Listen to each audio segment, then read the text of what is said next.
ሂዳት አልሄድም። የካምፓሱ ዱርዬ ፓርት 2 እሰይ ቦክስ። ኧረ እባክህ እየጠበቅን ነው። ረፈደ እኮ። ደርሻለሁ። እባክህ እየመጣሁ እደውልልሻለሁ። በቃ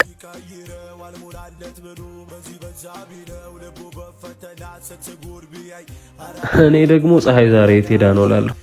ለካስ በጥርሶች ይዘሻት ነው። ጅንጀና መሆኑ ነው። አይ መሆኑማ ነው። ያምራል ማለት ነው። አመሰግናለሁ። ያው እዚህ እየጠበቅነው እንደሚሰራ።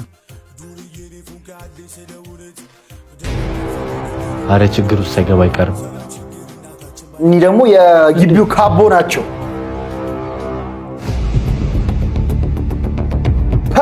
ለሶስት ልጅቷን በጣም ነው የሚያስቸግሯት። ደግሞ ከእሷ ጋር ካዩት አይለቁትም። እንደ ጋርዲ ረጅሙ ፊት ለፊት እነሱ ደግሞ ከኋላው ምናምን የህንድ ፊልም። ያቺ የትምጣ አንቺ ጋር ናቸው።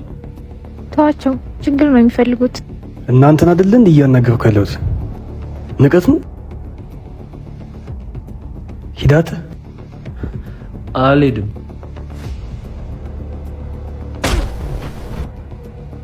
ኧረ ቦክስ፣ ኧረ እሰይ ፊልም በቦክስ ይሄኛው አፐርካት፣ ይሄኛው ደግሞ በቴስታ። ኧረ አንተ ሁለቱንም አነጠፋቸው። የፈገግታሽ ሚስጥር ምንድን ነው? ሁለት ሰው ከሽክሾ ቀለል አድርጎ እኮ ነው የፈገግታሽ ሚስጥር። እንዴት እንደዚህ ይቻላል እንዴ?